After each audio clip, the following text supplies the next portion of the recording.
بسم اللہ الرحمن الرحیم۔ آج کا میرا لیکچر پاکستان اور رشیا کے ریلیشن کے اوپر ہے اور یہ ہسٹوریکل ٹائز کے اوپر ہے۔ پہلا لیکچر ہے، اس میں میں ذرا ہسٹوریکل ریلیشن بیان کروں گا، پھر اگلے لیکچر میں اپڈیشن کے ساتھ لیکچر دوں گا، کیونکہ میں نے پہلے لیکچر دیے اس سے پہلے چائنا کے اوپر 2 لیکچر دیے، ایک جو ہے وہ ہسٹوریکل ٹائز کے اوپر، دوسرا پھر اس کو میں نے ماڈرنائزیشن کے سینیریو کے مطابق دیا، اور اس کے علاوہ ریسنٹلی میں نے ایک لیکچر دیا پاکستان اور یو ایس اے کے ریلیشن کے اوپر، وہ بھی ہسٹوریکل ٹائز کے اوپر تھا، اور اس کو بھی موجودہ سینیریو کے اندر میں ڈسکس کروں گا۔ ان سب کا ریٹن میٹیریل میں اپنی نیو ویب سائٹ جس کا نام eastwestknowledge.com ہے اس کے اوپر رکھ رہا ہوں، اور اس آج کے لیکچر کا بھی میں ریٹن میٹیریل جو ہے وہ اپنی ویب سائٹ کے اوپر رکھ دوں گا، اور اس کا میں لنک آپ کو یہاں پہ پرووائڈ کر دوں گا۔ سو اس کو سٹارٹ کرتے ہیں۔ آج پاک رشیا ریلیشنز یا پاک رشیا ٹائز، اور یہ ہمارا ٹاپک ہے انٹرنیشنل ریلیشن کے سلیبس کا بھی ٹاپک ہے، کرنٹ افیئر کا بھی اور پاکستان افیئر، تینوں کا یہ جو ہے وہ ٹاپک ہے ہمارا۔ تو اس کو میں نے ریسرچ کیا، میرا نام، ویب سائٹ کا نام، اور اس کا میں لنک دے دوں گا، آپ وہاں سے اس کو جو ہے وہ ڈیٹیل میں پڑھ سکتے ہیں، اور بھی جتنے بھی آپ لیکچر پڑھنا چاہیں PPSC کا سیکشن میں نے اس میں ایڈ کیا، آپ اس میں جا کر اپنا نالج ٹیسٹ کر سکتے ہیں۔ تو سب سے پہلی چیز تو ہم ذرا اس ریلیشن کو سٹارٹ کرنے سے پہلے 2 جملوں سے میں سٹارٹ کروں۔ پہلا جملہ تو یہ ہے کہ دنیا میں مفاد سے بڑی کوئی دوستی نہیں ہوتی ہے، وہ کوئی بھی ریلیشن ہو اس میں مفاد ضرور ہوتا ہے۔ دوسری بات یہ ہے کہ ایک سینٹینس ہے، وہ کہتے ہیں کہ national interest do not change with policies are change to achieve it. قومی مفاد کبھی بھی تبدیل نہیں ہوتے ہیں، جو قوم کے نیشنل انٹرسٹ ہیں وہ کبھی بھی چینج نہیں ہوتے ہیں، لیکن وقتاً فوقتاً ان کو حاصل کرنے کے لیے پالیسیز ضرور چینج ہوتی رہتی ہیں۔ تو اس میں ہم ذرا دیکھتے ہیں ورلڈ لیول کا جو سینیریو ہے، اس میں پہلے یہ چیز ہے کہ جی USSR، جس کو union of Soviet socialist republic بھی کہتے ہیں، اس کو سوویت یونین اور سمپلی رشیا بھی کہتے ہیں، یہ سیکنڈ ورلڈ وار کے بعد دنیا میں 2 بڑی پاور سامنے آئی تھی، ایک یونائٹڈ اسٹیٹس آف امریکہ تھا، دوسرا USSR تھا،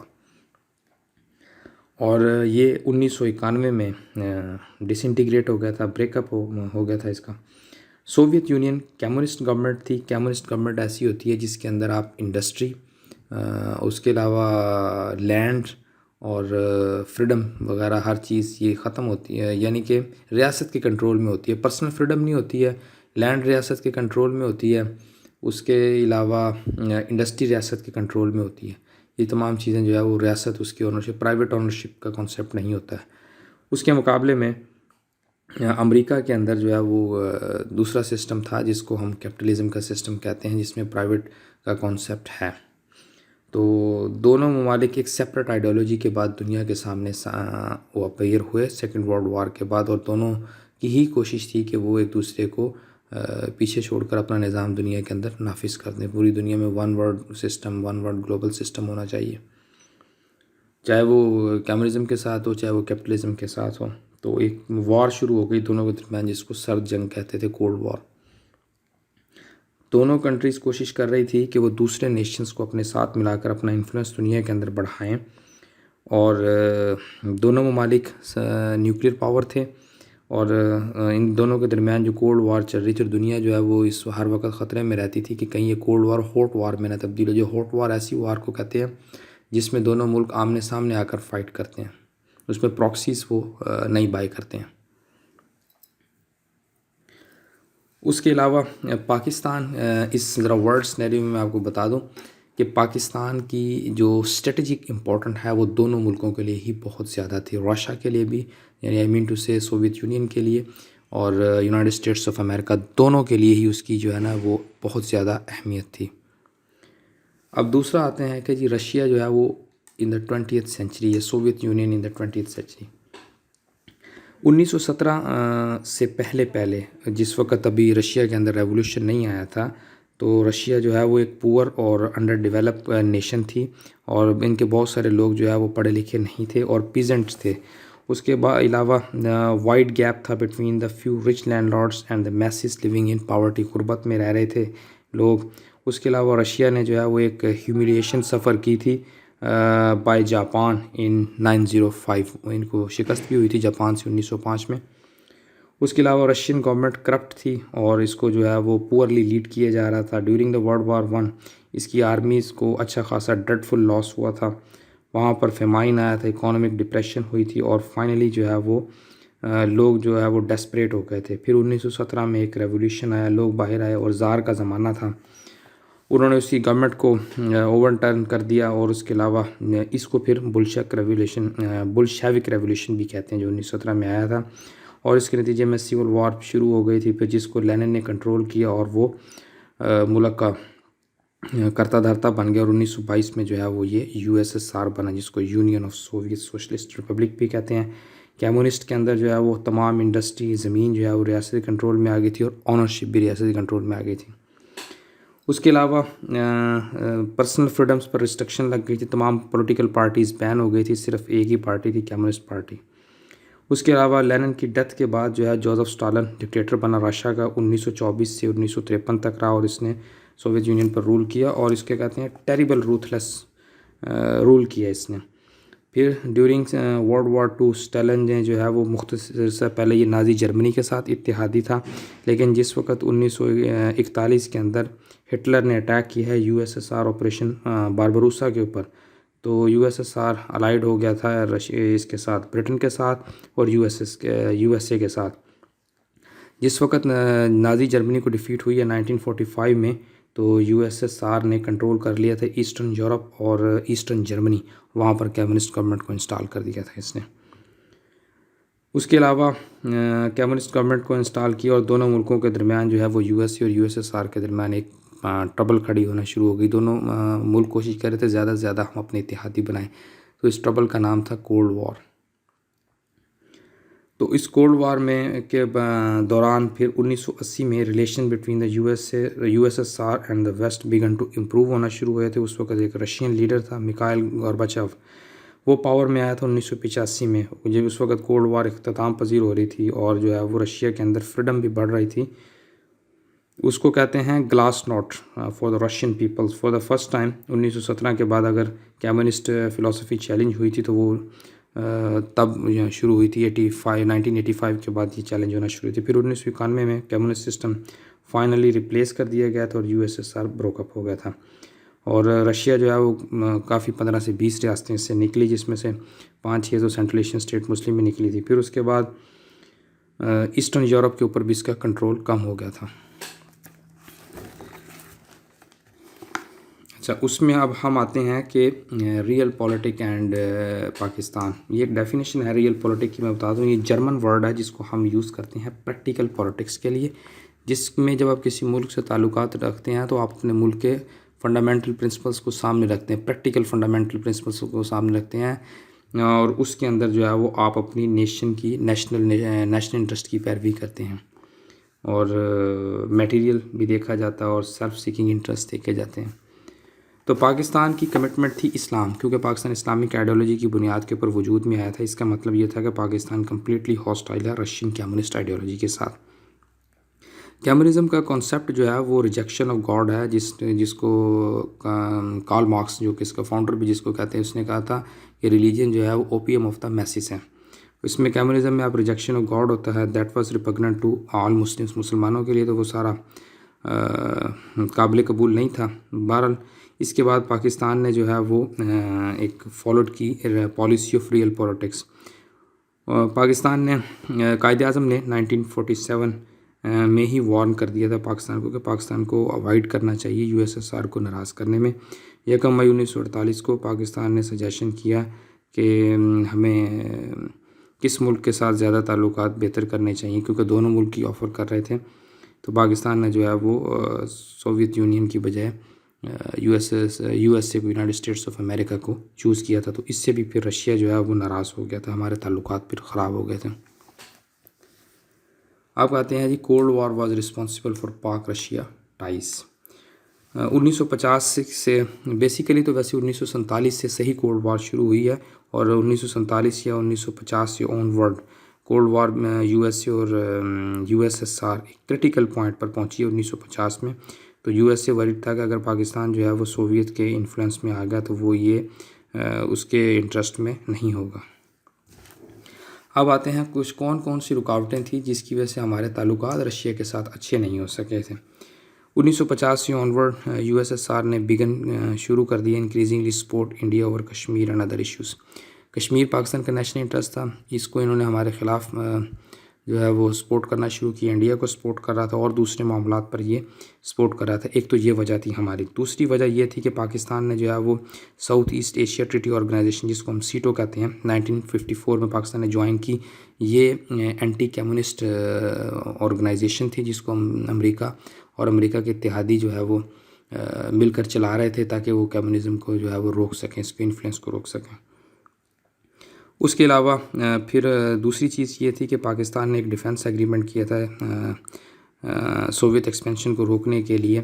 اس کے علاوہ USA کے ساتھ 1955 کے اندر پاکستان نے ممبرشپ لی تھی جس کو بغداد پیکٹ کہتے ہیں، جس کو بعد میں پھر سینٹو بھی کہا جانے لگا. 1955 میں یہ بھی کمیونسٹ کے اگینسٹ تھا، سو آبویسلی ان کو اس سے پرابلم ہی ہونا تھا. پھر 1955 میں کچھ لیڈرز تھے جس کا نام تھا بلگانن اور کرسچو. اس نے انڈیا کا وزٹ کیا اور کہا کہ وہ کشمیر کو سپورٹ کریں گے انڈیا کے پوائنٹ آف ویو سے. پھر جب وہ اور انہوں نے جو 1947 کی پارٹیشن تھی اس کو بھی انہوں نے بلیم کیا، کرٹیسائز کیا اس کے اوپر. جس وقت وہ انڈیا سے واپس جا رہے تھے واپس سوویت یونین، تو انہوں نے افغانستان میں اسٹے کیا اور وہاں پر انہوں نے جو ہے وہ پختونستان کا فرنٹ کھولا اور اوپنلی انہوں نے کلیم کیا. تو وہیں سے پہلی دفعہ جو پختونستان کا جو فرنٹ ہے نا، یہ وہیں پر آ کر رشینس نے ہی اوپن کیا تھا. اس کے علاوہ پھر 1956 کے اندر پاکستان کو انہوں نے ایک آفر دی تھی کہ وہ پاکستان کے اسٹیل مل کو کنسٹرکٹ کر دیتے تھے. US کے اس وقت وائس پریزیڈنٹ رچرڈ نکسن تھے، انہوں نے پاکستان کا دورہ کیا اور خبردار کیا کہ آپ نے اس قسم کی کہیں سیٹ نہیں لینی ہے. پھر 1960 میں ایک U-2 ایک طیارہ تھا جس کو جو سپائنگ کر رہا تھا پاکستان کی بیسس سے سوویت یونین کی، اور وہ طیارہ امریکہ تھا. پاکستان نے امریکہ کو ایئر بیسس بھی دی ہوئی تھی کیونکہ وہ ہمیں سپورٹ کر رہے تھے مختلف چیزوں میں. تو وہ طیارہ روس نے مار گرایا تو اس سے پاکستان کو معافی بھی مانگنی پڑی اور اسے اور ہمارے لیے پرابلم کھڑے ہوئے. تو اس قسم کے انسیڈنٹ ہوتے رہے جس سے ہمارے لیے پرابلم کھڑے ہوتے رہے.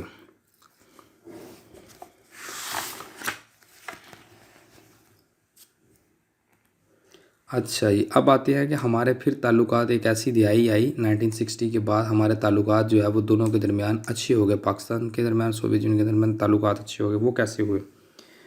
اس میں 1961 میں پاکستان نے ایکسیپٹ کر لی تھی سوویت اسسٹنس آئل اور منرل ایکسپلوریشنز کے اندر، اور پاکستان کی کمٹمنٹ سیٹو اور سینٹو کے لیے وہ ڈکلائن ہو چکی تھی. پھر 1963 میں پاکستان نے لارج لون لیا سوویت یونین سے اور یہ ایگریڈ ہو گیا تھا، نیو ٹریڈ ایگریمنٹ کیے USSR کے ساتھ، اور جو کمیونسٹ گورنمنٹس تھی اور ایسٹرن یورپ کے جو ممالک تھے ان کے ساتھ ہمارے تعلقات اچھے ہوئے. اور پھر 1963 میں پاکستان نے جو ہے وہ ایمبیسی اسٹیبلش کی کیوبا کے اندر. سوویت یونین کیوبا کا مین الائے تھا، یا کیوبا مین الائے تھا سوویت یونین کا. اس کی وجہ یہ تھی کہ یہ 100 مائلز دور تھا فلوریڈا کے کوسٹ سے USA کے، اور یہیں پر انہوں نے جو ہے وہ ایک دفعہ میزائل بھی لگے تھے 1960 کی دہائی کے اندر. ہم بہت دونوں ملک کلوز آ گئے تھے. اس کے علاوہ پھر اپریل 1965 میں پریزیڈنٹ ایوب خان نے دورہ کیا تھا USSR کو اور سائن کر دی تھی نئی trade and oil exploration agreements. پھر 1965 میں پاکستان انڈیا کی وار ہوئی تھی، اس میں سوویت یونین نے کرٹیسائز کیا انڈیا کو کہ وہ انٹرنیشنل باؤنڈری نہ کراس کرے. پھر اگلے سال جنوری 1966 میں سوویت پرائم منسٹر تھے الیکسی کوسیچن، انہوں نے پھر جو ہے وہ مفاہمت کا رول ادا کیا اور تاشکند کی کانفرنس تھی، دونوں کے درمیان صلح کروائی کہ آپس کا باہمی مسئلہ ہے اس کو مل کے سالو کر لیں. پھر 1966 میں سوویت یونین نے جو سپورٹ کر رہے تھے پختونستان کے فرنٹ کو وہ کم کر دی اور پاکستان کو اکانومک اسسٹنس پرووائڈ کرنا شروع کر دی. پھر 1968 میں انہوں نے جو ہے وہ ہمیں ملٹری ویپنز اور اکوپمنٹ پرووائڈ کرنا شروع کر دیے تھے. پھر تعلقات کے اندر اپس اینڈ ڈاؤنز آ گئے تھے. وہ کیسے آئے؟ اس میں 1971 میں پاکستان نے ایک اہم کردار ادا کیا تھا USA اور چائنا کے درمیان ڈپلومیٹک ریلیشنز کو قائم کرنے میں. یہ ایک ہسٹورک سٹیپ تھا جس میں سوویت یونین نے جو ہے وہ دیکھا کہ پاکستان جو ہے وہ کونیونس ہے وتھ ٹو پرنسپل اینیمیز، جس میں چائنا اینڈ دا USA، کیونکہ چین اور USA دونوں ہی سوویت یونین کے ایک طرح سے دشمن تھے، اینیمی تھے. بہرحال اس کے بعد امیجیٹلی جو ہے وہ سوویت یونین نے ایک ٹریٹی سائن کی جس کو treaty of peace friendship and cooperation کہتے ہیں. ہندوستان کے ساتھ یہ ٹریٹی سائن کی تھی اس نے، اور پرومس کیا تھا کہ وہ اگر پاکستان کے ساتھ کسی قسم کی وار ہوتی ہے تو وہ اس کو فل فلیج اوپنلی سپورٹ کرے گا. اس کے علاوہ پھر انہوں نے فوری طور پر جو ہے وہ انڈیا کو رشیا نے ٹینکس، آرٹلری اور سکوئی 7 فائٹر بام ایئر کرافٹ پرووائڈ کرنا شروع کیے. اس سے انڈیا کو ذرا اور شے ملی یا انکریجمنٹ ہوئی اور انہوں نے جو ہے وہ ایسٹ پاکستان کے اندر ڈی اسٹیبلائزیشن مزید شروع کر دی. اور رشیا نے متواتر طور پر انڈیا کا جو موقف تھا ایسٹ پاکستان کے اوپر وہ یونائٹڈ نیشن میں اس کو سپورٹ کیا، کیونکہ ان کے پاس ویٹو پاور تھی. موسٹ آف دا ٹائم اگر امریکہ راضی ہوتا تھا تو یہ ویٹو پاور میں مسئلہ کھڑا کر دیتے تھے، تو اس طرح کر کے جو ہے وہ ہمیں نقصان ہوتا رہا. اس کے علاوہ جس وقت پاکستان سے بنگلہ دیش علیحدہ ہوا، اس پاکستان سلفکار علی بھٹو نے تعلقات کو بحال کرنے کے لیے اچھی کوشش کی، اور اس میں انہوں نے ماسکو کا وزٹ کیا اور اس کی آفر کو ایکسیپٹ کیا، اور انہوں نے پاکستان کے اندر نئی اسٹیل مل لگائی. رشیا نے یہ ہمیں تحفے میں دی تھی. البتہ اس کے علاوہ ریلیشنز دونوں ملکوں کے درمیان ڈاؤن ٹرن میں دوبارہ شروع ہو گئے 1979 میں، جس وقت سوویت یونین نے افغانستان کے اندر آکوپیشن کی تھی. تو اس سے پھر ہمارے تعلقات خراب ہو گئے. تو پاکستان نے جو ہے وہ نہ صرف اس کی مخالفت کی، انویژن کی، اور پاکستان نے ویپنس اور ادر سپورٹ پرووائڈ کی مجاہدین کو جو اس وقت مزاحمت کر رہے تھے سوویت آکوپیشن کے خلاف. اور اس کے علاوہ ویپنس یو ایس اے نے ہمیں پرووائڈ کرنا شروع کیے سوویت کے ٹروپس کے خلاف. تو ریٹیلیشن میں سوویت فورسز نے پاکستان کی بیسس میں اٹیک کیا، اور ایک اٹیک 1984 میں کیا تھا جس میں کوئی 100 اموات ہوئی تھی. تو ریلیشن بٹوین پاکستان اور سوویت یونین جو ہے وہ ہوسٹائل کی طرف آ گئے تھے، اور فائنلی جو ہے وہ 1989 کے اندر جو ہے وہ اس کی ڈیفیٹ ہوئی، اور اس کے بعد جو ہے وہ یہ افغانستان سے چلے گئے. اس کے علاوہ جس وقت یہ افغانستان سے چلے گئے اور پاکستان کا ہی فنڈامنٹل رول تھا اس میں، اور بھی دنیا کے ممالکوں نے ہماری مدد کی. اگر ہم ہماری مدد نہ کرتے شاید جو ہے وہ ہمارے ہاتھ سے بلوچستان چلے جاتا ہے، کیونکہ اس کی آکوپیشن کا مقصد جو ہے وہ وارم واٹر تک آنا تھا. اور جو نئے لیکچرز میں آپ کو بتاؤں گا کہ کس لیول کی massive investment Russia is going to do in the Pakistan. اس وقت دوسری چیز یہ ہے کہ ان کو اس ڈیفیٹ ہوئی اور ہیوملیشن ہوئی، اور کمیونزم کولیپس کر کے رشیا میں، اور رشیا جو ہے وہ 1951 میں مکمل ٹوٹ کے اس میں سے کئی ملک نئے نکل گئے تھے. تو اس کی آئیڈیالوجی جو ہے وہ اب دنیا میں کوئی آئیڈیالوجی نہیں رہی تھی. میں نے ریسنٹلی ایک لیکچر دیا تھا cold war 2 with Russia. Russia کے پاس جو ہے وہ آئل بھی ہے، نیچرل ریسورسز بھی ہے، ٹھیک ہے جی، سب کچھ ہے اس کے پاس نیوکلیئر بھی ہے، ملٹری بھی ہے، سب کچھ ہے. لیکن اس کے بعد دنیا کو دینے کے لیے کوئی سسٹم نہیں ہے اس وقت. وہ سسٹم تو کولیپس کر گیا سارا. تو اس وقت ان کے پاس دنیا میں اگر آپ نے ورلڈ پاور یا گلوبل پاور بننا ہوتا ہے، آپ کو دنیا کو کچھ دینے کے لیے بھی سسٹم بھی ہونا چاہیے. جیسے کہ چائنا نے سسٹم دنیا کو دے رہا ہے. اگر امریکہ نے جو ہے وہ واٹس ایپ بنایا تو چائنا نے وی چیٹ بنایا ہوا. اگر امریکہ نے جو ہے وہ جی پی ایس سسٹم بنایا تو انہوں نے بیدو سیٹلائٹ بنایا ہوا ہے. اس طرح کا دینے کے لیے دنیا کو سسٹم ہونا چاہیے. اگر انہوں نے I M F World Bank بنایا تو انہوں نے ایشین بینک ڈیولپمنٹ بنایا. اس طرح کا نظام چاہیے ہوتا ہے، اور ایک آئیڈیالوجی دینی ہوتی ہے. جیسے کہ کمیونزم ایک آئیڈیالوجی تھی، اور اس کے علاوہ ڈیموکریٹک سسٹم ایک آئیڈیالوجی. اس طرح کا نظام چاہیے ہوتا ہے دنیا کو. اس کے بعد پھر پاکستان کے دوبارہ ٹائز جو ہے وہ بہتر ہوئے تھے 1903 میں، جس وقت پاکستان کے اس وقت کے پریزیڈنٹ تھے جنرل پرویز مشرف، جو انہوں نے بھٹو کے لیول کا وزٹ کیا تھا، اور دوبارہ ہمارے تعلقات ان سے اچھے ہو گئے تھے. سو آج کا لیکچر یہیں پر اختتام پذیر ہوتا ہے. لیکچر کا میں ریٹن میٹیریل پرووائڈ کر دوں گا. سو لیکچر کو سننے کے لیے شکریہ. Thank you very much.